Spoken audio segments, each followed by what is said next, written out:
गहन रे से आमर शत्रु विषय अल्प टिके कहिबा पई चाहे आमर शत्रु प्रसंगटी होची आमर शत्रु आ बाइबल सारा ता संपर्क लिखा जाए जेपरि कि प्रभुंकर पिला माने ताठारु सावधान रुहंती सतर्क रहिबा सहित जययुक्त जीवन काटंती आ केबे मध्य से शत्रु को निज ऊपर विजय हेबाकू दियंती नै एटा परमेश्वर चाहंती। तो आज अल्प समय आमे ध्यान करबा हमर शत्रु विषय प्रथम जानि रखिबा से किए हमर शत्रु से किए जोहन तार 14 पर्व तार 30 पद जॉन चैप्टर 14 वर्स 30 मु तुम्ह मानक सहित आउ अधिक कथावार्ता करिबि नाही कारण जगतर अधिपति आसु अछि आउ मोठारे ताहार किछि ही नाही। से किए से होची जगतर अधिपति शैतान रो गोटे नाम होची कोन से किए से होची जगतर अधिपति इंग्लिश में लिखा है Prince of the world.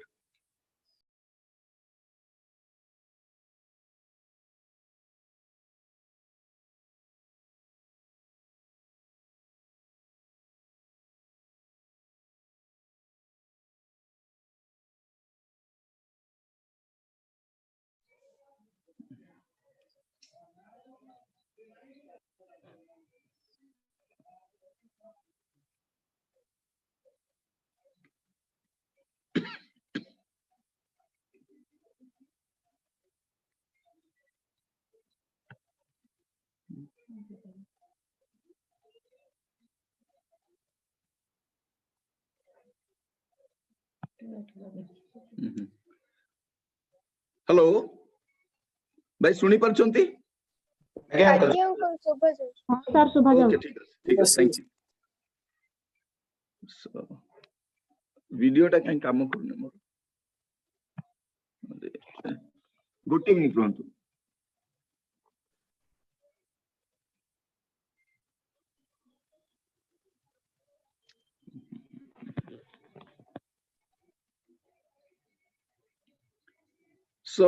Sorry हमर जो शत्रु से होची जगतर अधिपति गोटे साधारण लोक नुहे से होची पूरा जगतर अधिपति प्रभु जीशु कहिबा पई चाहते शैतान रो से किए बोली कहिला आलको से जगतर अधिपति यदि आपण देखिबे द्वितीय कोरिन्थियो 4 पर्व 4 पद सेकंड कोरिन्थियंस चैप्टर 4 वर्स 4 ईश्वरଙ୍କ प्रतिमूर्ति जे ख्रीष्ट ताहांक गौरवमय सुसमाचारर आलोक जेपरि एही प्रकार लोकଙ୍କ प्रति प्रकाशित न हुए एथि निमंते एही जगतपति अविश्वासी मानकर ज्ञान चक्षु अंध करियछि।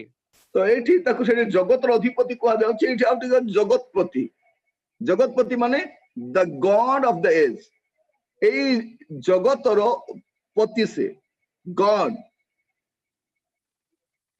प्रिय भाई बहन माने आपनकर मोर शत्रु आमर पड़ोसी नुहे आमर भाई नुहे आमर कलीग नुहे आमर शत्रु होची जगतर अधिपति से जगतपति अटे।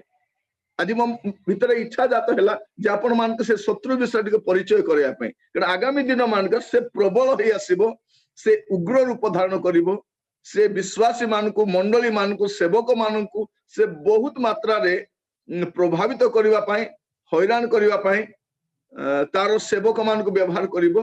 तो आपण माने ए विषय टिके सतर्क हबा दरकार से म आपण मान कहिबा पई चाहे से होची जगतर अधिपति। यदि आपण देखिबे एफिसियो तार 2 पर्व 1 पद एफिसियंस चैप्टर 2 वर्स 1 एही संसारर भाव अनुसारे आकाशमंडल राज्यर अधिपति हाँ आकाश मंडल राज्यर अधिपति आकाश मंडल एबे तार आधिपत्य कोडी बनै से आकाश मंडल को तार हेडक्वार्टर बनै से तो से आकाश मंडल राज्यर अधिपति अटे से सेठी रही एठी कंट्रोल करूची गोटे टाइम आसे से जगह तो खाली करिया पे पड़िबो कारण सेडा तार जगह नुहे सेडा ख्रीष्ट जो आसीबे से जगह तो खाली करिया पे पड़िबो तापरे से अति भयंकर रूप धारण करिबो।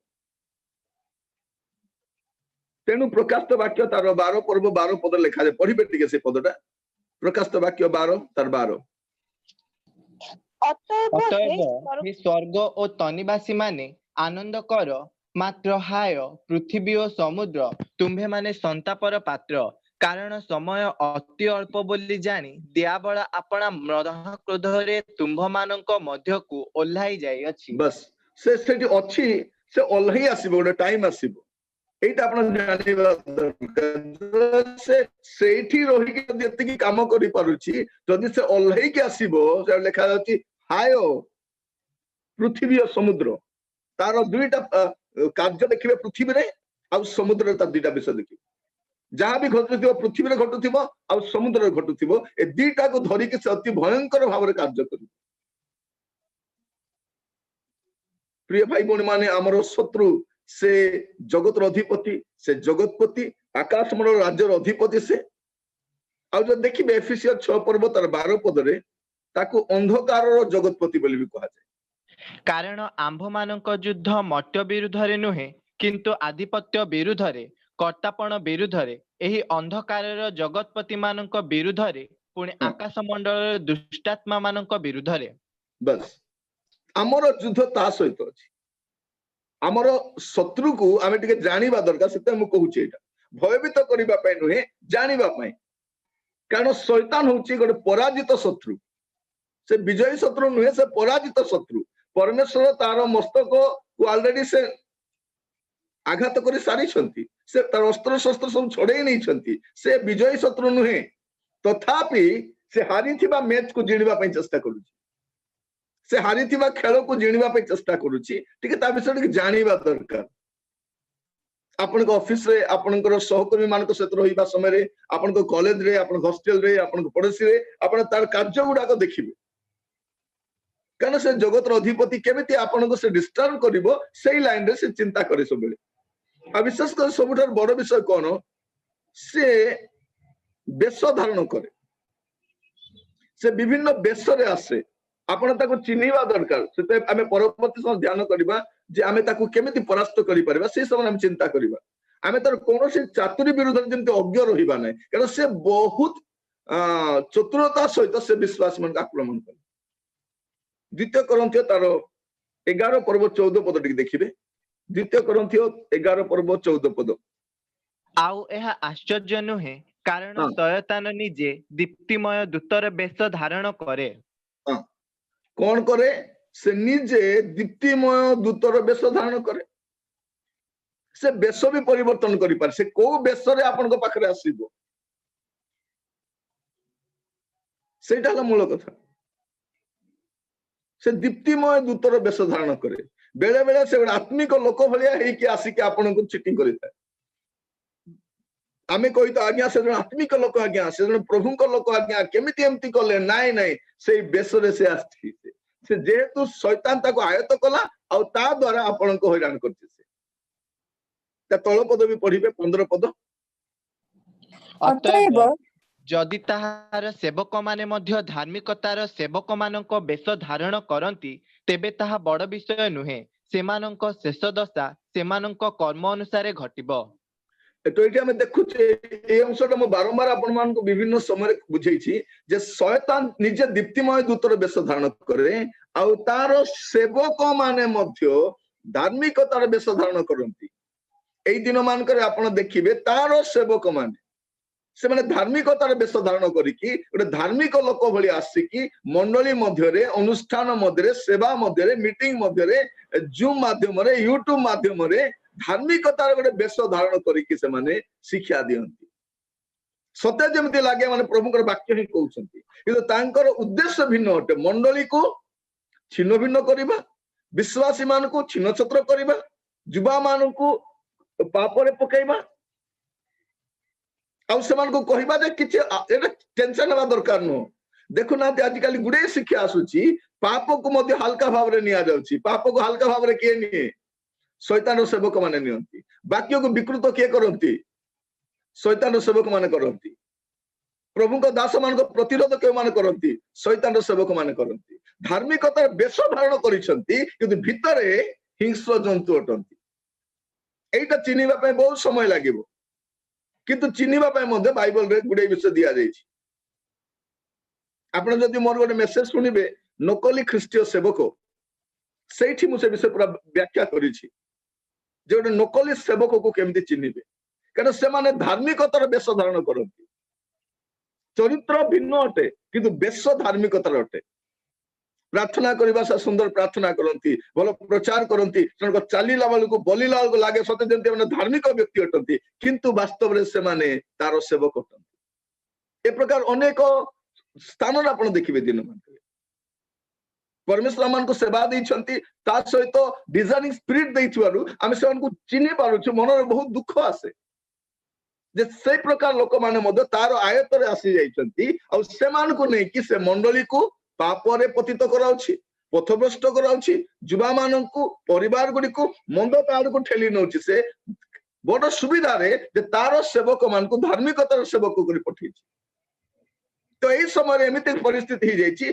किए प्रभुंकर दास किए शैतान दास जना पड़ू ना कारण दी जन जाक धार्मिकता देश धारण कर वास्तव सेवक और अवास्तव सेवक एबे एका भलिया देखा जाउछंती कारण समस्त बाइबल धरि छंती समस्त प्रचार करूछंती समस्त भगवानी कहउछंती परे आपण मान कहिबी आश्चर्य कर्म केमिति हुए शैतान केमिति आश्चर्य कर्म करे सेटा मध्ये आपण मान कहिबा पाइ चाहे এই দিন মানক যেতে আশ্চর্য কর্ম ঘটুছি আপন ব্যতিব্যস্ত হুঁতু নাই কারণ শয়তান মধ্য আশ্চর্য কর্ম করে তো প্রভু আমানকো সাহায্য করন্তু বর্তমান আমি সে কিয়ে জানিলু তার চরিত্র কোন টিকে জানিবা দরকার তার চরিত্রটা কোন টিকে ন জানিলে আমানকো অসুবিধা হবে প্রভু আমানকো সাহায্য করুন যে আমি তার চরিত্রকে বুঝা তার ক্যারেক্টারটা কোন তার চরিত্র বিষয়ে চিন্তা করে দেখিবা आदि पुस्तक 3 पर्व 1 पद जेनेसिस चैप्टर 3 वर्स 1 सदा प्रभु परमेश्वरଙ୍କ निर्मित भूचर पशुମାନଙ୍କ ମଧ୍ୟରେ सर्प सर्वापेक्षा खळ थिला से नारी की कहिला आगो एक सत्य उद्यानर कोनसी वृक्षर फल खाइबाकू परमेश्वर तुम्भମାନଙ୍କୁ निषेध करियछंती एटा में देखुछु कोन से खळ थिला तार गोटे चरित्र होची खळ प्रकृति जेतु से खळ सर्प को व्यवहार करुछि शैतान रो प्रथम चरित्र से खळ अटे से कोन करे से खळ अटे आउ से तार काम कोन इटा हम देखुछु से कोन कहउछि से नानी के कहिला आगो एक सत्य त माने कोन संदेह सृष्टि करेबा तार चरित्र होछि से सबुठार खळ अटे से खळ प्रकृतिर अटे से आपणार पर देखाए तार परामर्श गुडाक तार कार्य गुडाक निजर पर लागे सते जंती मोर बहुत भलो पाई से कहउछि बोलला किंतु से खळ प्रकृतिर अटे आ विशेष कर ता विषय तार चरित्र विषय जो जानिबा पई चाहिबे हमर शत्रु जी ता विषय रे जोहन 8 पर्व तार 44 पद जॉन चैप्टर 8 वर्स 44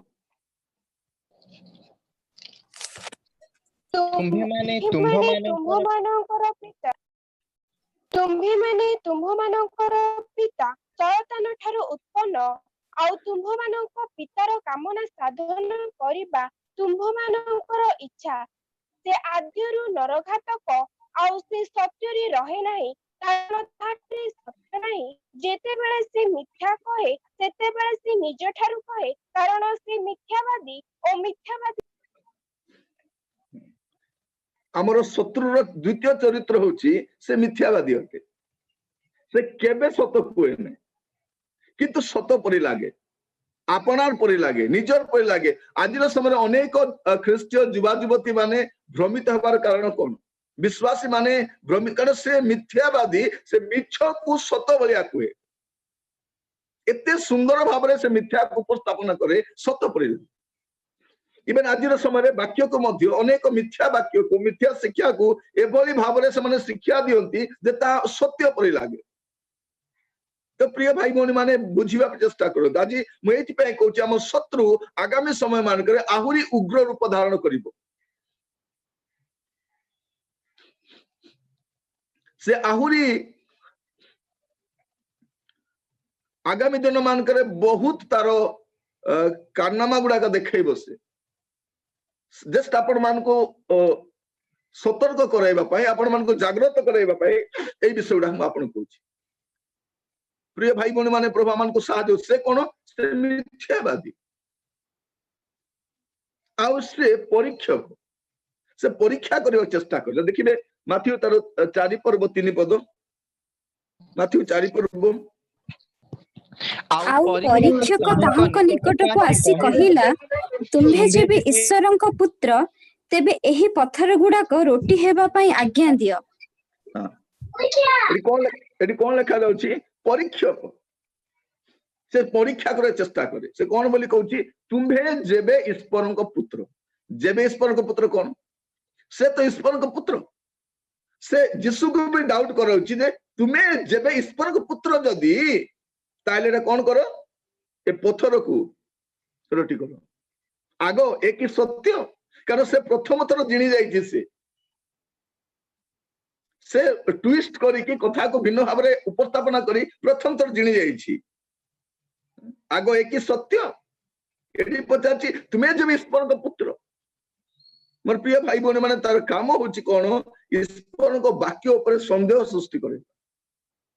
ଅନେକ କୋଷ ତୁମେ ଯଦି ପ୍ରଭୁଙ୍କ ସନ୍ତାନ, ତୁମ ଜୀବନରେ କାହିଁକି ଏମିତି ହଉଛି? ଦେଖ ତାର ପ୍ରମୋଶନ ହେଇଗଲା, ପ୍ରଭୁ ତୁମ କାହିଁକି ପ୍ରମୋଶନ କଲେ ନାହିଁ? ତୁମର ଛୁଆ କାହିଁକି ମରିଗଲା? ତୁମର ସ୍ୱାମୀ କାହିଁକି ଚାଲିଗଲେ?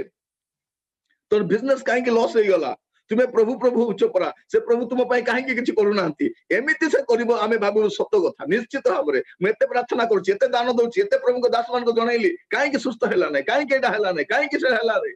କାରଣ ସେ ଭିତରେ ସେ ବୀଜଟା ବୁଣି ଦିଏ। ସେ ଆଜିର ସମୟରେ ଅନେକ ବିଶ୍ୱାସୀ ମାନେ ସେଇଥିପାଇଁ ପ୍ରାର୍ଥନା କରୁନାହାନ୍ତି। ବାକ୍ୟ ଶୁଣିବାକୁ ଇଚ୍ଛା ନାହିଁ। କଣ ହବ ଶୁଣିଲେ? କେତେ କାଳରୁ ଶୁଣି ଆସୁଛୁ। ସେ ସନ୍ଦେହ ସୃଷ୍ଟି କରେ। ତାର କାମ ହଉଛି କଣ? ସେ ପରୀକ୍ଷା କରେ, ପରୀକ୍ଷକ ସେ। କିନ୍ତୁ ସେମାନେ ପରାସ୍ତ କାହିଁକି ହେଲେ? ବାକ୍ୟକୁ ଠିକରେ ଧରି ପାରିଲେ ନାହିଁ। କିନ୍ତୁ ପ୍ରଭୁ ଯୀଶୁ ଖ୍ରୀଷ୍ଟ ବିଜୟ ହେଲେ କାହିଁକି? ସେ ବାକ୍ୟ କଣ ଜାଣନ୍ତି। ପ୍ରିୟ ଭାଇ ଭଉଣୀ ମାନେ ପ୍ରଭୁ ମାନେ ସେ ପରୀକ୍ଷକ ଅଟେ। ଆଉ ସେ କିଏ? ସେ ଅପବାଦକ ଅଟେ। ସବୁବେଳେ ଅପବାଦ କରୁଥାଏ ସେ।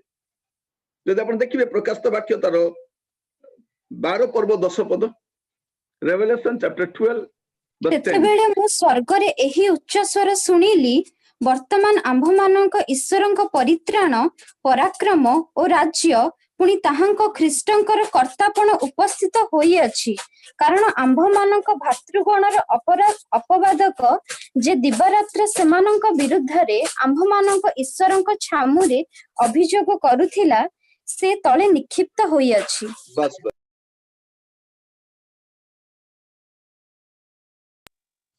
ସେ କଣ? ସେ ଆମର ଅପବାଦକ। ଆଉ କଣ ଲେଖା ଯାଉଛି?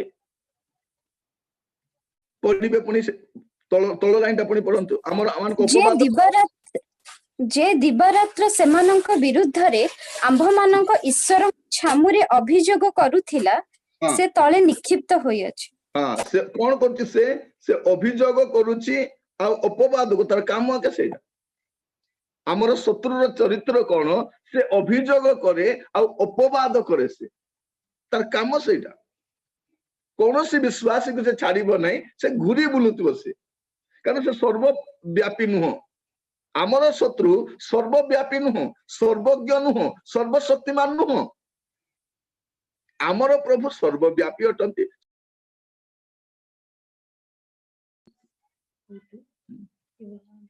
ତ ଆମର ପରମେଶ୍ୱର ଆମମାନଙ୍କୁ ତାଙ୍କର ବାକ୍ୟ ଦ୍ଵାରା ସଚେତନ ଆଜି କରିବା ପାଇଁ ଚାହାନ୍ତି, ଆମର ଶତ୍ରୁ ବିଷୟରେ ଜାଣିବା। ପ୍ରଭୁଙ୍କ ନାମର ସ୍ତୁତି ହଉ। ପ୍ରିୟ ଭାଇ ଭଉଣୀ ମାନେ, ପ୍ରଭୁଙ୍କ ଦାସ ଭାବରେ ମୁଁ ଆପଣ ମାନଙ୍କୁ ଏ ସକଳ ବିଷୟ ଏଥିପାଇଁ କହୁଛି ଯେପରି ଆପଣ ଜାଗ୍ରତ ରହିବେ। ସେ ଆମର ଅପବାଦ କରେ, ଅଭିଯୋଗ କରେ। ଯଦି ଆପଣ ଦେଖିବେ ଆଇବ ପୁସ୍ତକ ତାର 1 ଅଧ୍ୟାୟ ତାର 8 ଆଉ 9 ପଦ, ଜବ୍ ଚାପ୍ଟର 1 verse 8 and 9। ତହୁ ସଦାପ୍ରଭୁ ଶୟତାନକୁ କହିଲେ, ତୁମ୍ଭେ କି ଆମ୍ଭ ଦାସ ଆଇବ ପ୍ରତି ମନ ଦେଇଅଛ? କାରଣ ତାହାର ସମାନ ସିଦ୍ଧ ଓ ସରଳ, ପରମେଶ୍ୱର ଭୟକାରୀ ଓ କୁକ୍ରିୟା ତ୍ୟାଗୀ ଲୋକ ପୃଥିବୀରେ କେହି ନାହିଁ। ତେବେ ଶୟତାନ ସଦାପ୍ରଭୁଙ୍କୁ ଉତ୍ତର କରି କହିଲା, ଆଇବ କଣ ଅକାରଣରେ ପରମେଶ୍ୱରଙ୍କୁ ଭୟ କରୁଅଛି? ବାସ୍ ବାସ୍ ବାସ୍। ସେ କହୁଛି ଆଇବ କଣ ଚୁଚ୍ଛାରେ ମାହାଳିଆରେ ତୁମ ଉପରେ ବିଶ୍ୱାସ କରୁଛି। ତୁମେ ତାକୁ ତାର ଉପବାଦ କରିବା ଷ୍ଟାଇଲ ଦେଖନ୍ତୁ। ତୁମେ କହୁଛ ଆଇବ ତୁମର ବହୁତ ଭକ୍ତ, ବହୁତ ସାଧୁ, ବହୁତ ସରଳ, ବହୁତ ଭଲ ଲୋକ, କିନ୍ତୁ କାହିଁକି ସେମିତି ହଉଛି ସେ? ଯେହେତୁ ତୁମେ ତାକୁ ଦେଇଛ।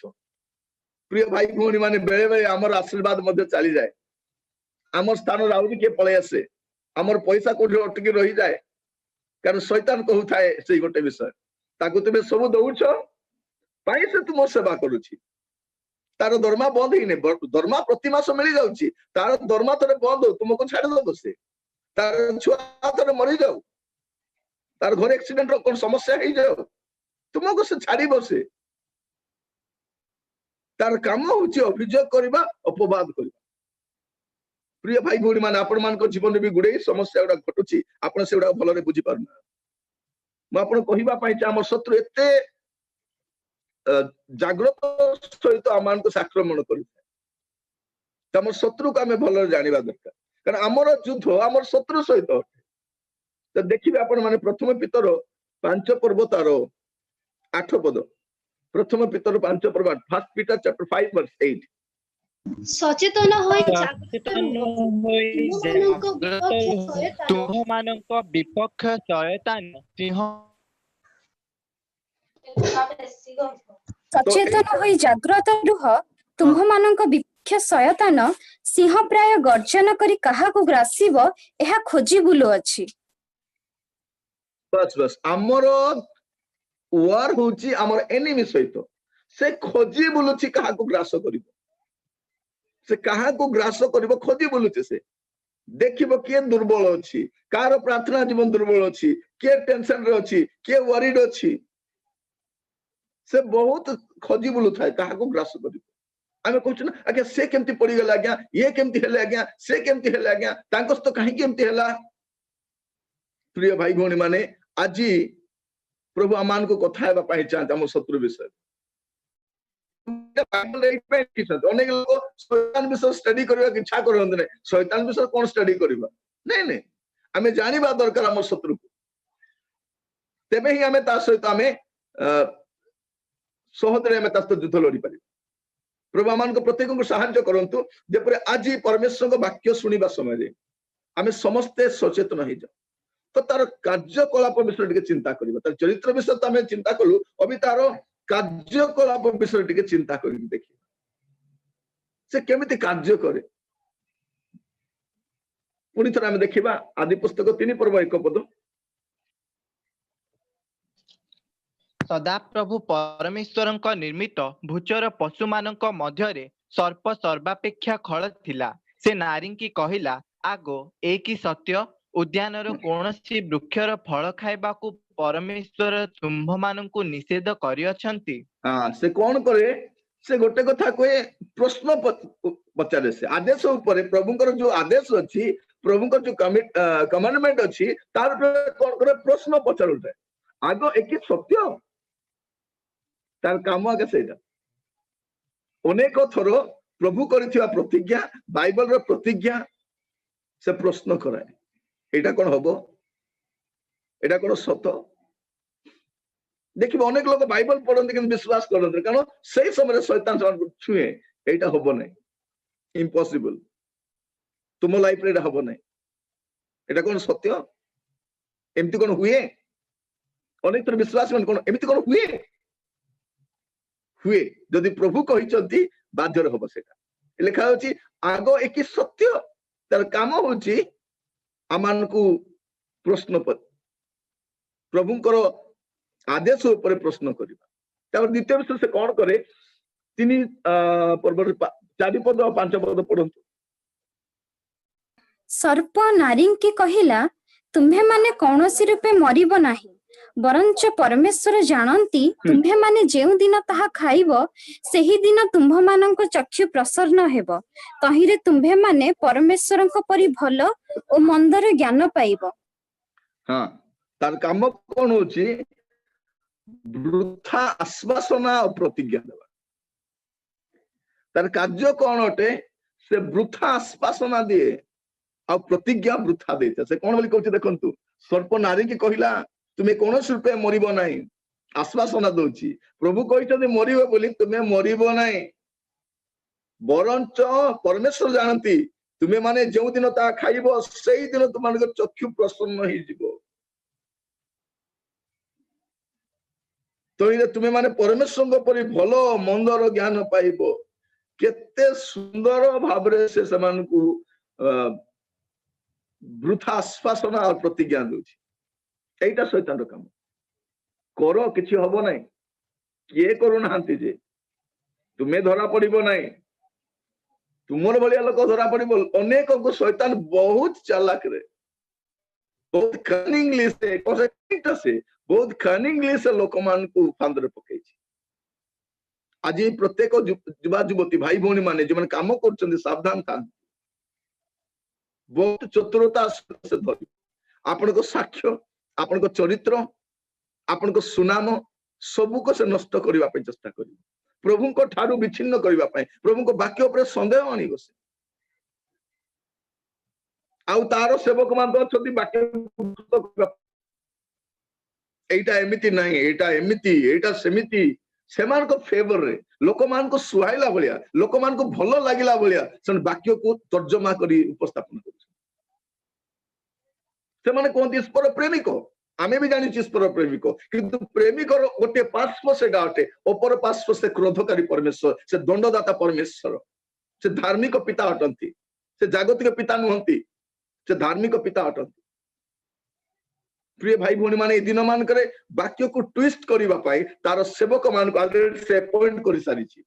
ଆଉ ସେମାନଙ୍କୁ ବିଭିନ୍ନ ପଦବୀରେ ସେ ଅଳଙ୍କୃତ କରିଛି।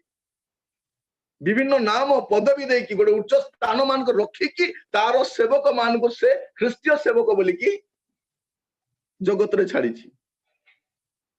ସେଥିପାଇଁ ଅନେକ ମଣ୍ଡଳୀ, ଅନେକ ପରିବାର, ଅନେକ ଅନୁଷ୍ଠାନ ବିଭ୍ରାନ୍ତିକର ଶିକ୍ଷା ପାଇ ପଥଭ୍ରଷ୍ଟ ହଉଛନ୍ତି। ତ ତାର କାର୍ଯ୍ୟ କଣ? ଈଶ୍ୱରଙ୍କ ଆଦେଶକୁ ପ୍ରଶ୍ନ କରାଇବା, ବୃଥା ଆଶ୍ୱାସନା ପ୍ରତିଜ୍ଞା ଦେବା। ତାପରେ 5 ପଦ କଣ ଲେଖା ଯାଉଛି? ବରଞ୍ଚ ପରମେଶ୍ୱର ଜାଣନ୍ତି ତୁମେ ମାନେ ଯେଉଁ ଦିନ ତାହା ଖାଇବ ସେଇ ଦିନ ତୁମମାନଙ୍କୁ ଚକ୍ଷୁ ପ୍ରସନ୍ନ ହବ। ମାନେ ଈଶ୍ୱରଙ୍କ ଉତ୍ତମତା ଉପରେ ବି ସନ୍ଦେହ। ପ୍ରଭୁ ଯୋଉଟା କହିଛନ୍ତି ସେ ଭୁଲ କହିଛନ୍ତି। କାହିଁକି ମାନେ ତୁମେ ଯଦି ଖାଇବ ତୁମେ ତାଙ୍କ ପରି ହେଇଯିବ। ସେଟା ପ୍ରଭୁ ଚାହୁଁନାହାନ୍ତି ତୁମେ ତାଙ୍କ ପରି ହୁଅ ବୋଲି। ପରମେଶ୍ୱର ଜାଣିଛନ୍ତି ଯୋଉ ଦିନ ଖାଇବେ ସେଦିନ କଣ ହବ, କିନ୍ତୁ ପରମେଶ୍ୱରଙ୍କ ଯୋଉ ଉତ୍ତମତା, ପରମେଶ୍ୱରଙ୍କ ପରାମର୍ଶକୁ ସେ ଭିନ୍ନ ଭାବରେ ଉପସ୍ଥାପନ କରୁଛି। এইটা তার কাম। প্রিয়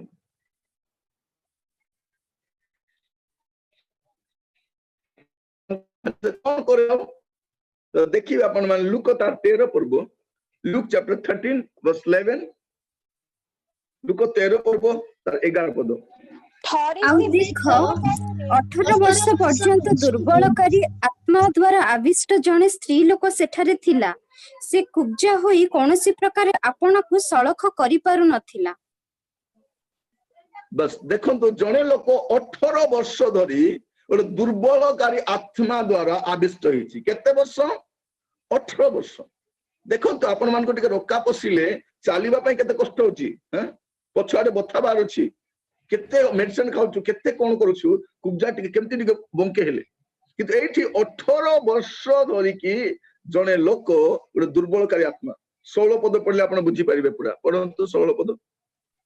ତେବେ ଦେଖ 18 ବର୍ଷ ବ୍ୟାପୀ ଶୈତାନ ଦ୍ୱାରା ଆବଦ୍ଧ ଅବ୍ରାହାମଙ୍କ କନ୍ୟା ଏହି ସ୍ତ୍ରୀ ଲୋକଟି କଣ ବିଶ୍ରାମ ବାରରେ ଆପଣ ବନ୍ଧନରୁ ମୁକ୍ତ ହେବା ଆବଶ୍ୟକ ନଥିଲା? ବ୍ୟାପୀ ଶୟତାନ ଦ୍ୱାରା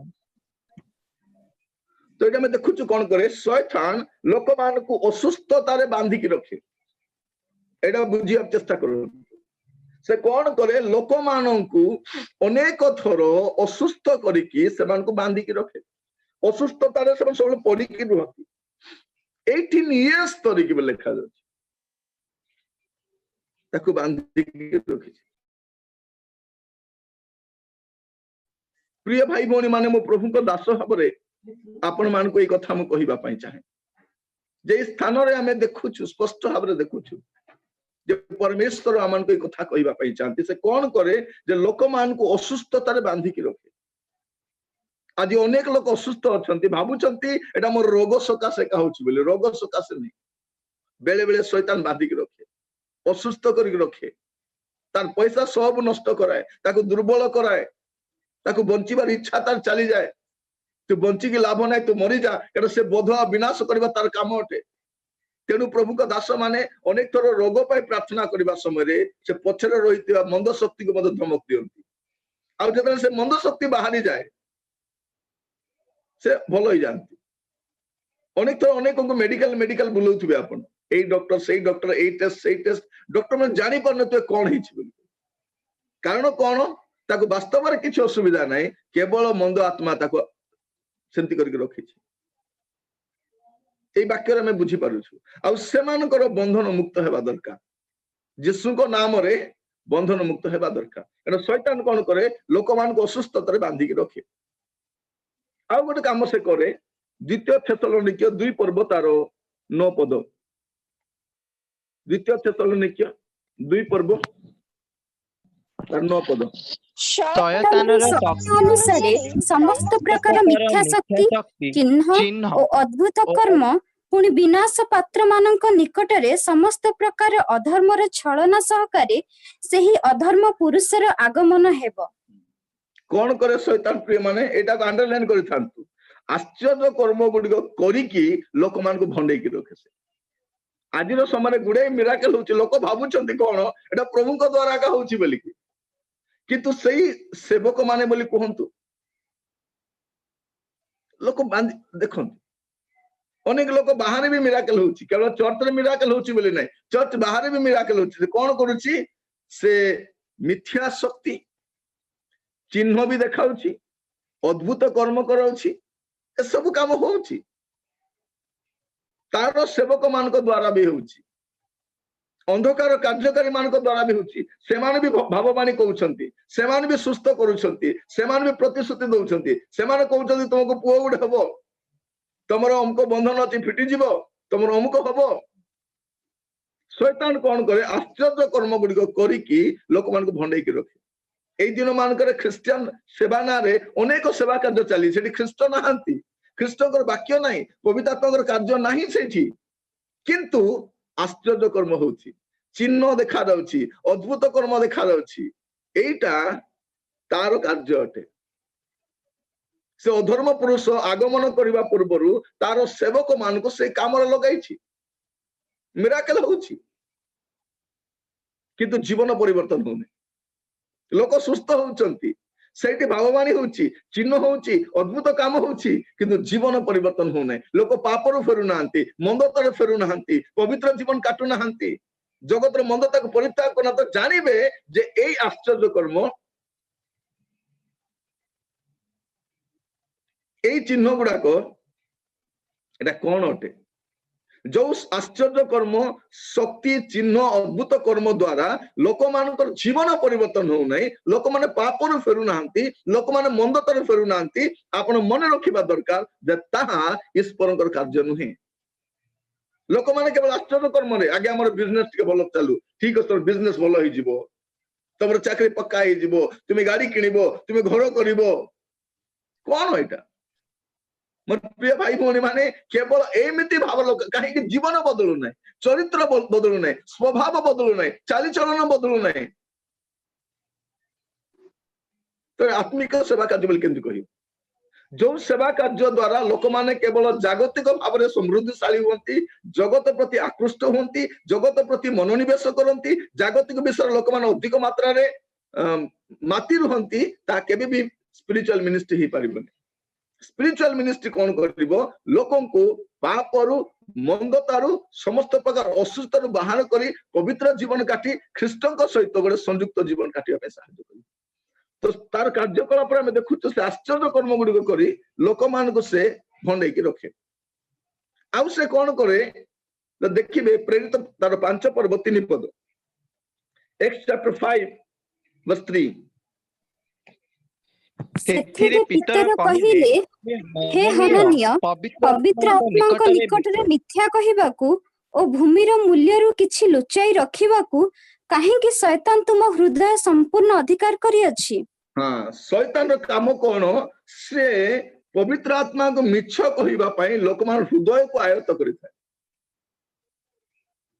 ଚର୍ଚ୍ଚରେ ବି ମିଛ ମିନିଷ୍ଟ୍ରିରେ ବି ମିଛ ଆତ୍ମିକ ସେବା କାର୍ଯ୍ୟରେ ମିଛ कहीं शैतान आयत करे से पवित्र आत्मा को मिछ कहवा पाए तार काम सेटा देखो आम स्पिरिचुअल वर्ल्ड रे मध्य अनेक मिछ कथा गुड़ा हुए मिछ रिपोर्ट लिखा जाए मिछ साक्ष्य दिया जाए मिछ रिपोर्ट प्रेजेंट करा जाए मिछ दलील लिखा जाए मिछरे गुड़े काम कार काम एटा से तो मिथ्यावादी मिथ्यावादी पिता मिथ्यावादी जनक से तो शैतान बेले बेले कौन करे लोक मान हृदय को आयत्त करे जहां द्वारा से माने मिछ कहती अविश्वास कर सेवा कार्य मंडली मध्य आ मिछ कहवा चार पांच जन लोक को एकाठी भी आनती हाँ सत सत सत बोली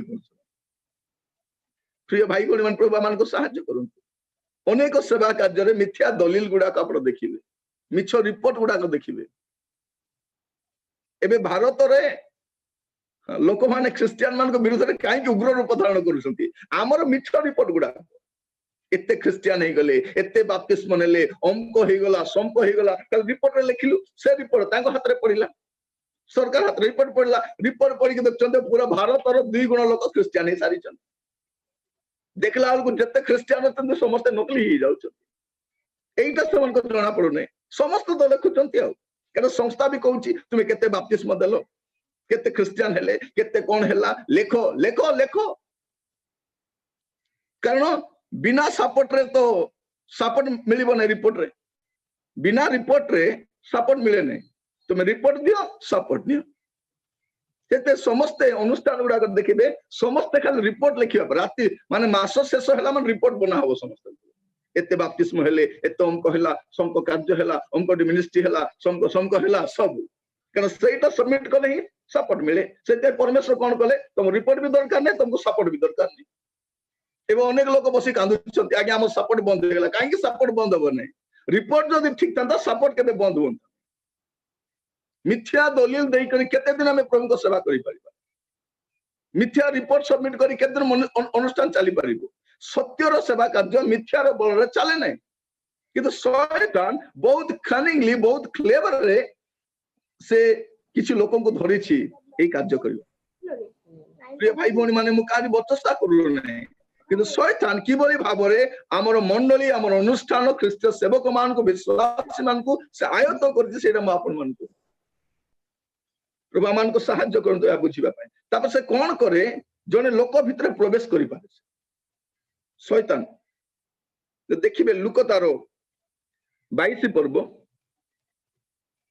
तार 3 और 4 पद सेतेबेले द्वादशଙ୍କ संख्या मध्य अंतर्गत इस्करियोत नामक यहूदा ठारे शैतान प्रवेश कला कौन लिखा जाउछि शैतान प्रवेश करे कौन करबा पई प्रतारणा करबा पई ईश्वर को प्रतारणा करबा पई ख्रीष्ट को प्रतारणा करबा पई से कौन करे जने भितरे प्रवेश करिता प्रवेश करिता भावी देखु आमर शत्रु केमिति भावरे शिष्य से विश्वासी नुहति 12 शिष्य मध्य जने शिष्य गोटे निर्भरयोग्य शिष्य फाइनेंस डिपार्टमेंट हेड से फाइनेंस कोऑर्डिनेटर जहाँ पाखरे मिनिस्ट्री सब पैसा अच्छी से केते पैसा मारी खाई हिसाब नहीं मोर प्रिय भाई भौणी माने से कौन करे प्रतारणा करे जने लोक भितर प्रवेश करी यीशु को प्रतारणा करे यीशु को सेवा को प्रतारणा करे परे तर अवस्था खराब हुए तर अवस्था परे खराब हबो कारण सब पैसा खाई के जीर्ण करी हबो ए प्रभुंकर पैसा खाई जीर्ण करी हबो प्रभुंकर सेवा कार्य आसीबा पैसा एते सहजरे हजम करा जाय न पारे सेपे देखिबे अनेक लोक माने बारंबार दौड़ुचंती एपट सेपट पैसा मोर प्रिय भाई भौणी माने जदि हननीय सफीरा निजर अर्थ को आनिकी देवा समय चिटिंग कले सेमान जदि 2 जन मरुचंती एटा को गतकाली प्रभु को दास रात कहूथिले गिएजी रो कथा कहूथिले सुना रूपा राजकीय वस्त्र पाए से ता सब हरई देला से जदि हम चिंता कर देखिबा एलियों को ठारू एलिसा जदि डबल मिनिस्ट्री कले ताले एलिसा ଠାରୁ ଏ गिहेजी केते मिनिस्ट्री करबा कथा आजिर समय अनेक लोक मिनिस्ट्री रे फ्रुटफुल हेई पारु नाहंती रिजेक्टेड हमार कारण कोन सेटा पैसा इसकार तो जीवदार सेटा समस्या हैला शैतान प्रवेश कला प्रतारणा करबा पई आ से एमिति प्रतारणा करूची सांगरे रहिला प्रभु पद खाइला आसिके चुंबन कर धरै दोची सते जेंति समस्त मटर सेही अधिक प्रेम करची बेला बेला केही चुंबन करू नाहंती से रात्र रे सेही चुंबन करूची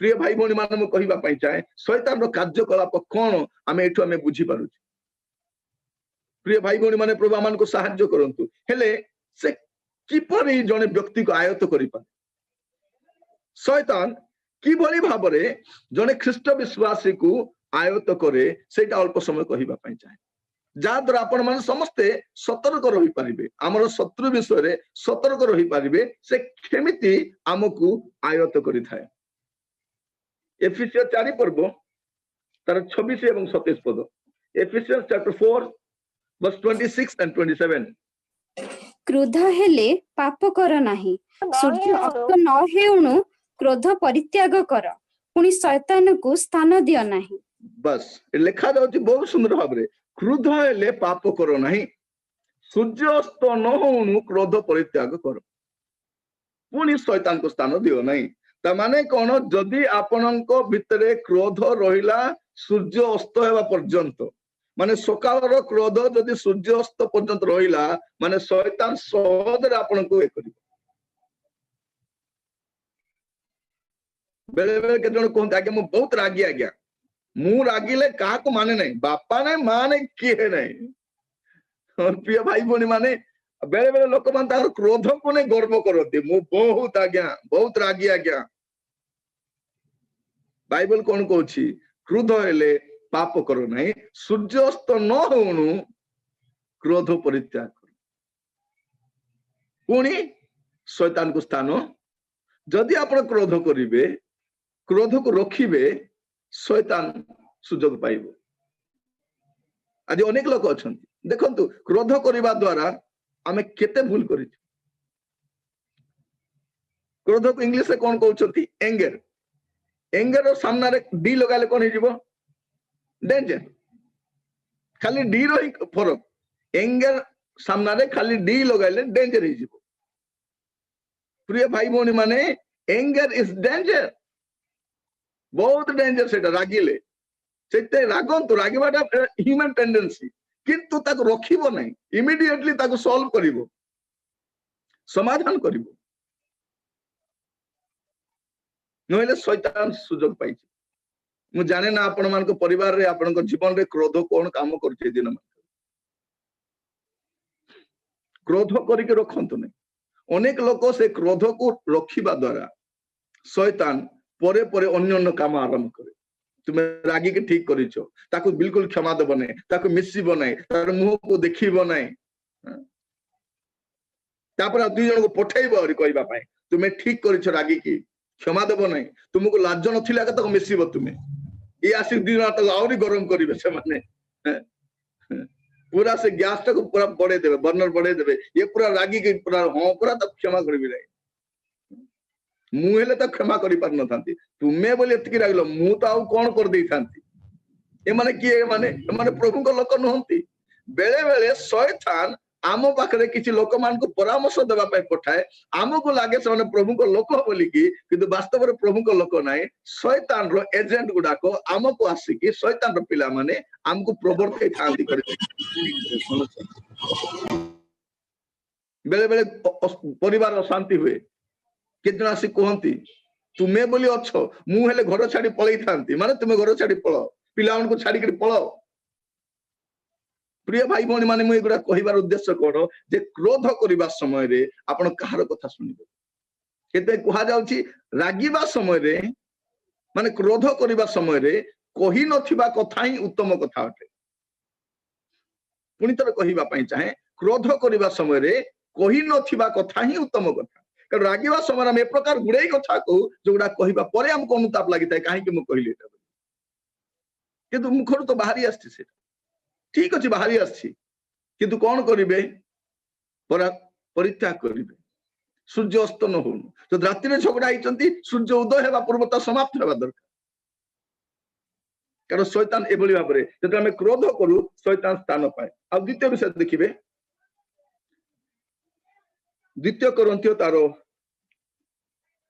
2 पर्व 10:11 କିନ୍ତୁ ତୁମେମାନେ ଯାହାର କିଛି କ୍ଷମା କର ମୁଁ ମଧ୍ୟ ତାହାକୁ କ୍ଷମା କରେ କାରଣ ମୁଁ ଯଦି କିଛି କ୍ଷମା କରିଅଛି ତେବେ ଯାହା କ୍ଷମା କରିଅଛି ତାହା ଖ୍ରୀଷ୍ଟଙ୍କ ସାକ୍ଷାତରେ ତୁମମାନଙ୍କ ସକାଶେ କ୍ଷମା କରିଅଛି ଯେପରି ଶୟତାନ ଆମ୍ଭମାନଙ୍କର ଅପକାର କରିବାକୁ ସୁଯୋଗ ପ୍ରାପ୍ତ ନ ହୁଏ କାରଣ ଆମ୍ଭେମାନେ ତାର ସମସ୍ତ କଳ୍ପନା ସମ୍ବନ୍ଧରେ ଅଜ୍ଞ ନହୁଁ ये लिखा जी कौन जो आम प्रथम विषय आम क्रोध करने द्वारा शैतान सुजोग पाए द्वितीय आम क्षमा न देवा द्वारा शैतान सुजोग पाई थाए बहुत सुंदर आप बुझा चेष्टा करूँ आम जो क्षमा न दऊ शैतान कौन करे सुजोग पाए लिखा जाऊँगी शैतान आम मान को अपकार करने को सुजोग प्राप्त न हुए आम जो क्षमा न दऊ शैतान सुजोग पाए आम तार कल्पना प्रति आम अज्ञ रहा नहीं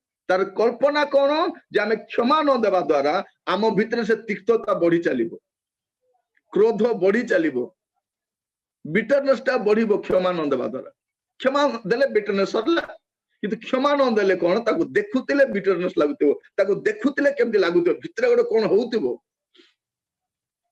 सेते मोर प्रिय माने आम क्षमा न देले शैतान सुजोग पाए आमको आयत्त करबा तो जो माने निजर क्रोध को नहीं गर्व करती सावधान जो मैंने एबे पर्यंत क्षमा दे ना भी सावधान कारण क्षमा न देवा पे आपन बार 1000टा कारण थाई पारे क्षमा न देवा पे जीसु को पाखरे मध्य 1000टा रीजन थिला क्षमा न देवा पे कारण से माने जीसु को कारण रे प्रहार करिसंती दाढ़ी उपाड़ी छंती मुहरे विधा मारी छंती छेप पकाई छंती वस्त्र काढ़ी छंती अनेक मंद कथा कहते राजरास्तार घोड़े टाणी टाणी नहीं घसाड़ी घसाड़ी नहीं अकारण क्षति करिसंती यीशु को क्षमा न देवा गुड़ाए रिजन थिला किंतु क्रूसरे चढ़ु चढ़ु प्रथम काम कले पिता एमान को क्षमा कर आपण को भी सेमती थाई पारे क्षमा न देवा अनेक रिजन थाई पारे किंतु से रिजन को देखंतु नहीं प्रभु आपण को क्षमा देले से रिजन को देखंतु आपण को क्षमा करने सुविधा तो प्रथम कथा क्रोध कले शैतान सुजोग पाए और द्वितीय विषय क्षमा न देले शैतान सुजोग पाई से आपण मान तार कल्पना प्रति अज्ञ रुहंतु नहीं क्षमा देवा पाए आज मु आपण मान को प्रभु को दास भाव रे कहबा पाए एबे लॉकडाउन रे का घर को जाई परिबे नहीं एटलीस्ट फोन करके क्षमा मागंतु मेसेज करके क्षमा मागंतु गोटे वॉइस मेसेज ले पठांतु भौणी मते क्षमा कर दियो भाई मते क्षमा कर दियो काका मते क्षमा कर दियो कौन से कार्यकारी कहतु सह कार्यकारी भाई तुम विरुद्ध में कही क्षमा कर दियो प्रिय भाई बहन माने क्षमा मागिबा एते रागिबाटा बहुत सहज क्षमा न देवाटा बहुत सहज किंतु क्षमा मागिबा क्षमा देवा प्रभु आज को साहाय्य करते बुझीबा पाए आ तृतीय विषय शैतान केतेबेले आमको आयत्त करे सुजोग पाए आमको आयत्त करबा पाए प्रथम पितर तार 5 पर्व 7 रु 9 फर्स्ट पीटर तुम्भ मानक समस्त चिंतार भार ताहांक उपरे पकाओ कारण से तुम्भ मानक निमंते चिंता करंती सचेतन होई जागृत रुह तुम्भ मानक विपक्ष शयतान सिंह प्राय गर्जन करी काहाकू ग्रासिब एहा खोजी बुलुअछि विश्वास रे स्थिर रही ताहार प्रतिरोध कर पुणी एहा जान जे जगतरे थिबा तुम्भ मानक भाई मानक प्रति एही प्रकार दुख भोग घटुअछि तो ये आम देखुचु जो आम चिंतित होचु सही समय रे शैतान आमान को आयत्त करता आउ थे पढ़ंतु भाई 7 पद 9 पद समस्ते ध्यान तो शुणु तुम्भ मानक समस्त चिंतार भार ताहांक उपरे पकाओ कारण से तुम्भ मानक निमंते चिंता करंती सचेतन होई जागृत रुह तुम्भ मानक विपक्ष शयतान सिंह प्राय गर्जन करी काहाकू ग्रासिब एहा खोजी बुलुअछि विश्वास रे स्थिर रही ताहार प्रतिरोध कर पुणी एहा जान जे जगतरे थिबा तुम्भ मानक भाई मानक प्रति एही प्रकार दुख भोग घटुअछि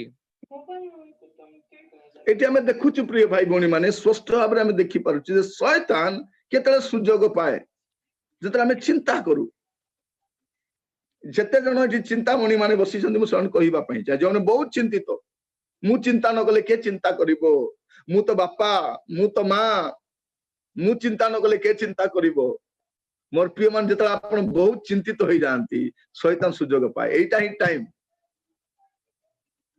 कारण प्रभु कह तुम चिंतार भार मो प्रभु कहना तुम चिंता को तुम्हें धरिकी बसता बोली कहूना से कहते तुम चिंतार भार मो उपरे पक मु तुम चिंता करे तो जदि आप प्रभु ऊपर चिंता न देकी जदि आपण निजे चिंता करने आरंभ करेंगे शैतान अति सहज आपन को आयत्त करें तो तीनटा विषय मुझे कहली सावधान रहिबे क्रोध कले शैतान सुजोग पाए क्षमा न देले शैतान सुजोग पाए आमे जतले चिंतित हो शैतान सुजोग पाए हमको आयत्त करिया प्रिय भाई भौणी मान प्रभु मान को सहायता करंतु हेले अल्प समय कहिबा पई चाहे आमे केमिति ताकू परास्त करि परिबा आमे हमर शत्रु को केमिति परास्त आगे भी यीशु परास्त करिसंती किंतु as the servant of God as the children of God आमे केमिति ताकू परास्त करि परिबा रोमियो तारो 13 पर्व तारो 12 ରୁ 14 रोमियो 13 12 ରୁ 14 ରାତ୍ରି ପାହାନ୍ତା ହେଉଅଛି ଦିବସ ସନ୍ନିକଟ ରାତ୍ରି ପାହାନ୍ତା ହେଉଅଛି ଦିବସ ସନ୍ନିକଟ ଅତଏବ ଆସ ଆମ୍ଭେମାନେ ଅନ୍ଧକାରର କର୍ମ ସବୁ ପରିତ୍ୟାଗ କରି ଆଲୋକର ସଜ୍ଜା ପରିଧାନ କରୁ ରଙ୍ଗରସ ଓ ମତ୍ତତାରେ ଲମ୍ପଟତା ଓ କାମୁକତାରେ ବିବାଦ ଓ ଈର୍ଷାରେ ଆଚରଣ ନ କରି ଆସ ଆମ୍ଭେମାନେ ଦିବସର ବିହିତ ଭଦ୍ର ଆଚରଣ କରୁ ପୁଣି ପ୍ରଭୁ ଯୀଶୁ ଖ୍ରୀଷ୍ଟଙ୍କୁ ତୁମ୍ଭେମାନେ ବସ୍ତ୍ର ରୂପେ ପରିଧାନ କର ଆଉ କୁଅଭିଳାଷ ଉଦ୍ରେକ କରିବା ସକାଶେ ଶରୀର ନିମନ୍ତେ ଆୟୋଜନ କର ନାହିଁ एठी हमें देखुछु प्रिय भाई भौणी माने स्पष्ट भाबरे जे आमे ताको परास्त केमिति करि परिबा आमे जदि आलोकर सज्जा परिधान करिबा आलोकर सज्जा परिधान करिबा द्वारा आमे ताको परास्त करि परिबा आलोकर सज्जा परिधान करू प्रिय भाई भौणी माने प्रभु हम प्रत्येक को सहायता करंतु जेपरि आमे आलोकर सज्जा परिधान करी प्रभु को नाम रो स्तुति हो प्रभु को नाम रो गौरव हो हे प्रिय भाई भौणी माने मो प्रभु को दास भाव आपण मान कहिबा पई चाहे आमे आलोकर सज्जा परिधान करिबा आमे ज्योति रे चलिबा आमे केमिति ताको परास्त करि परिबा याकूब 4 पर्व 7 पद याकूब जेम्स चैप्टर 4 वर्स 7 अतएव तुम्भे माने ईश्वरंक बशीभूत हुओ शयतान को प्रतिबाधा कर ताहाले से तुम्भ मानक निकटरु पळाई जीव हाँ ए लिखा जाउछि तुम्हें कौन हुओ तुम्हें बशीभूत हुओ आउ ताको प्रतिबाधा करो ए प्रिय भाई भौणी माने म आपण मान कहिबा पई चाहे हमर काम होछि ईश्वरंकर बशीभूत हेबा आपण ईश्वरंक बशीभूत न हेले आपण तार प्रतिबाधा करि परिबेने आमे प्रतिबाधा करिबा पई चाहे शैतान चली जा किंतु जीवन है से जदि आपण ईश्वर को बशीभूत हेबे जदि आपण शैतान रो बशीभूत होई के रहिबे शैतान रो कार्य करिबे शैतान रो चरित्र आपण को जीवन में देखा जाउथिबो काई के जीव से तो कहबे तो मोर ये तो मोर पिला ये तो मोर कथा माने ये तो मोर अनुसार चले तो केमिति से पळेबो ईश्वरंकर बशीभूत हवा दरकार आउ शैतान रो प्रतिबाधा करिबा दरकार ताक परास्त करता प्रतिबाधा करम से पळेबो प्रभु को नाम रो स्तुति हो यदि आपण देखिबे आ गोटे पद एफिसियंस 6 पर्व तार 11 पद एफिसियंस चैप्टर 6 वर्स 11 तुम्ही माने जेपरि शयतानर समस्त चातुरी विरुद्धरे दंडायमान होई पारो एथि निमंते ईश्वरदत्त समस्त सजारे आपना आपना को सुसज्जित करो बस एबे कोन करिवा पे पड़िबो आपन को मते तार विरुद्ध रे दंडायमान हेबा पे पड़िबो से जानिबा दरकार जे ये मोर विरोधी शैतान रो विरुद्ध रे दंडायमान हेबा अछि प्रभु को दास माने कहउतिले ता प्रभु हमको जो आत्मिक सज्जा दैछथि से परिधान करिबा आउ ता सामने ठिया हबा ता जानिबा दरकार जे से मोर शत्रु आ मु तार शत्रु प्रिय भाई भौणी माने प्रभु हमन को सहायता करंतु এই কথা ଆମେ ସ୍ପଷ୍ଟ ଭାବରେ ଜାଣି ରଖୁ ଯେ ସେ ଆମର ଶତ୍ରୁ ଅଟେ ଆଉ ଆମେ ତାର ଶତ୍ରୁ ଅଟୁ। ସେ ଆମକୁ କେବେ ବି ମିତ୍ର ଭଳିଆ ବ୍ୟବହାର କରିବ ନାହିଁ, ଆପଣ ବି ତାକୁ ନିଜର ବନ୍ଧୁ ଭଳିଆ ବ୍ୟବହାର କରନ୍ତୁ ନାହିଁ। ସେ ଆପଣଙ୍କ ଆତ୍ମିକ ଶତ୍ରୁ ଅଟେ ଆଉ ସେ ସଦାକାଳ ଶତ୍ରୁ ହିଁ ରହିବ। ସେ ଆପଣଙ୍କ ପାଇଁ ଯେତେ ସୁନ୍ଦର କଥା କହିବେ ଶତ୍ରୁ ଏକା ସେ ବହୁତ ଖୁସି ଲାଗିକି କଥା କହିବ। ସେଦିନ ଆଦମ ଅବାଙ୍କ ସହିତ ସେ ଯୋଉ ଛଳନା କଲା ସେ ପଛରେ କାହିଁକି ପଡିଲା ନାହିଁ, ସେ ପଛରେ ଆସିବ ନାହିଁ। ସେ କଣ କରିବ, ସାମ୍ନାରେ ଠେଲିଦେବ ଆଉ ସେ ଘୁଞ୍ଚିଯିବ। ସେ ଆପଣଙ୍କୁ ଫାନ୍ଦରେ ପକାଇବ, ପ୍ରମାଦରେ ପକାଇବ, ପ୍ରଲୋଭନରେ ପକାଇବ, ପାପରେ ପକାଇବ ଆଉ ସେ ନିଜେ ଖସିଯିବ। ପ୍ରିୟ ଭାଇ ଭଉଣୀ ମାନେ ଆପଣ କଣ କରିବେ, ତାର ବିରୁଦ୍ଧରେ ଆପଣ ମାନେ ଦଣ୍ଡାୟମାନ ହେବେ। ଆଉ ଚତୁର୍ଥ ବିଷୟ 2 ତିମୋଥୀ 2 ପର୍ବ 22 ପଦ। 2 ତିମୋଥୀ 2 ପର୍ବ 22 ପଦ। କିନ୍ତୁ ତୁମ୍ଭେ ଯୌବନ କାଳର ଅଭିଳାଷରୁ ପଳାୟନ କର। ଯେଉଁମାନେ ଶୁଚି ହୃଦୟରେ ପ୍ରଭୁଙ୍କ ନିକଟରେ ପ୍ରାର୍ଥନା କରନ୍ତି ସେମାନଙ୍କ ସହିତ ଧାର୍ମିକତା, ବିଶ୍ୱାସ, ପ୍ରେମ ଓ ଶାନ୍ତିର ଅନୁଗାମୀ ହୁଅ।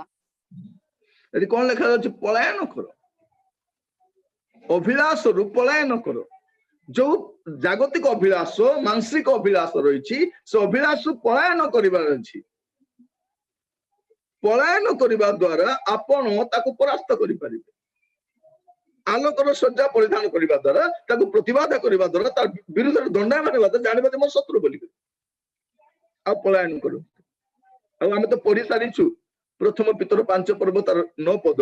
ତାକୁ ଆମେ ପ୍ରତିରୋଧ କରିବା ଦରକାର, ତାକୁ ପ୍ରତିରୋଧ କରିବା ଦରକାର, ପ୍ରତିରୋଧ କରିବା ଦରକାର। ପ୍ରଭୁ ଆମମାନଙ୍କୁ ସାହାଯ୍ୟ କରନ୍ତୁ ଆଜି ବୁଝିବା ପାଇଁ, ଆମ ଶତ୍ରୁକୁ ଆମେ ବୁଝିବା ପାଇଁ। ଆଜି ପ୍ରଭୁଙ୍କ ଦାସ ଭାବରେ ଏଇଥିପାଇଁ ମୁଁ ଆପଣମାନଙ୍କ ସମ୍ମୁଖରେ ବାକ୍ୟ ରଖିଲି, ଯେପରି ଆପଣ ମାନେ ଆପଣଙ୍କ ଶତ୍ରୁକୁ ଭଲ କରି ଜାଣିକି ରଖନ୍ତୁ। ସେ କେମିତି ଆମକୁ ଆୟତ କରେ ସେଇଟା ମଧ୍ୟ ମୁଁ ଆପଣଙ୍କୁ କହୁଛି। ପ୍ରିୟ ଭାଇ ଭଉଣୀ ମାନେ, ପ୍ରଭୁ ଆମମାନଙ୍କୁ ସାହାଯ୍ୟ କରନ୍ତୁ।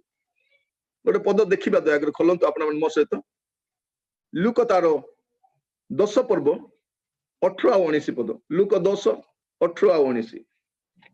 କିନ୍ତୁ ସେ ସେମାନଙ୍କୁ କହିଲେ, ବିଜୁଳି ପରି ସ୍ୱର୍ଗରୁ ଶୟତାନଙ୍କୁ ପଡ଼ିବା ମୁଁ ଦେଖୁଥିଲି।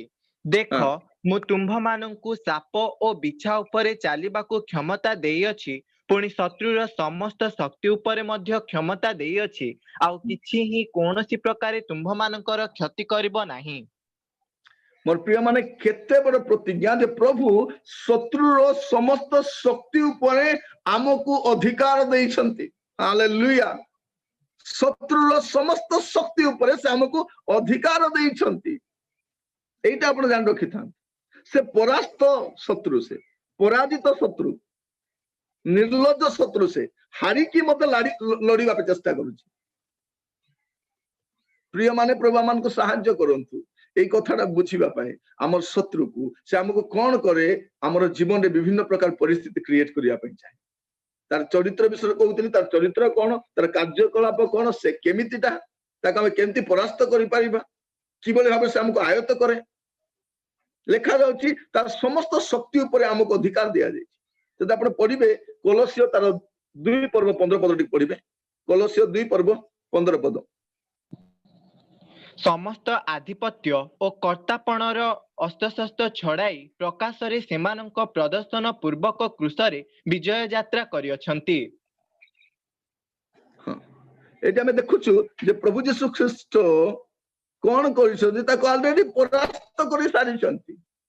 ତା ଲେଖା ଯାଉଛି ତାର ସମସ୍ତ ଆଧିପତ୍ୟ କର୍ତ୍ତାପଣର ଅସ୍ତ୍ରଶସ୍ତ୍ର ଛଡାଇଛନ୍ତି ସେ, ଆଉ ପ୍ରକାଶରେ ବିଜୟ ଯାତ୍ରା କରିଛନ୍ତି।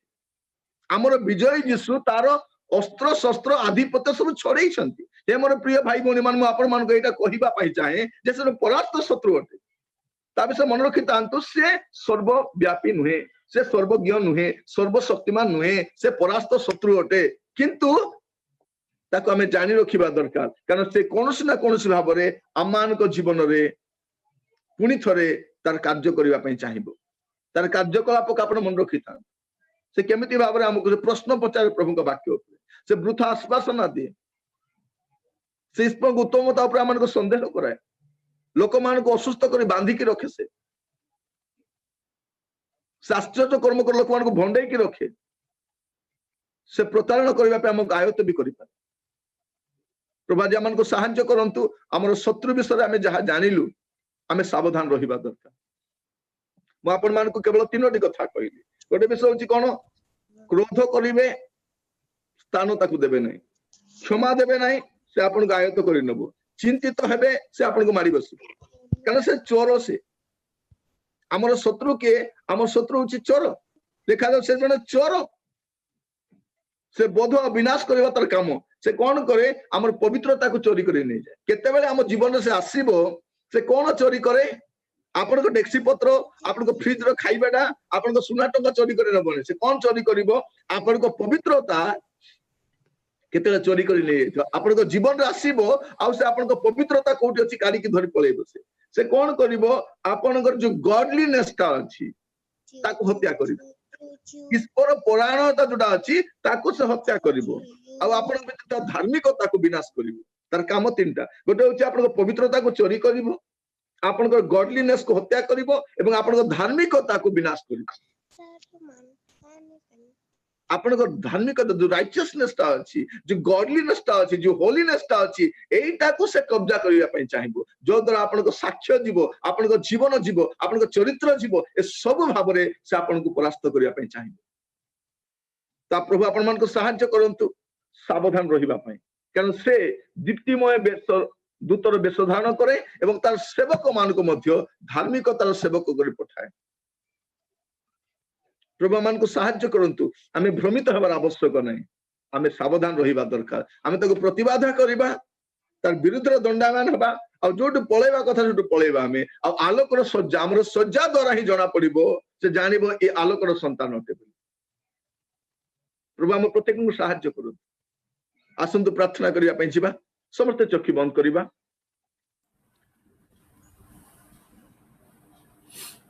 प्रिय भाई भौणी माने परमेश्वर तांको वाक्य द्वारा मानकस्त कथा आइछन हमर शत्रु ता संपर्क रे आमे गुडे विषय आज ध्यान कलु बाइबल सब हमको जणैबा पई चाहे बाइबल रे परमेश्वर सब लिपिबद्ध एथि पई करिसंती जे तुमर शत्रु को तुमे जानो तुमर शत्रु को तुमे जानि रखो ए प्रिय भाई भौणी माने परमेश्वर आज तांको वाक्य द्वारा मानकस्त कथा आइछन आपण क्रोध करंती कि शैतान को स्थान दियंतु नै कहानी को क्षमा देवार बाकी अछि आपण को विषय चिंतित होउछन जदि आपण चिंतित हेबे शैतान मारी बसिबा आपण हेल्थ पई चिंता करंतु नै कारण आपण को प्रभु आपण को सुस्थकारी अटंती आर्थिक विषय चिंतित होंतु नै कारण आपण को परमेश्वर जिहवा जिरि अटंती पुरास्त बोली मने करंतु नै से आपण को जिणैबा परमेश्वर प्रार्थना करिया पई छिबा।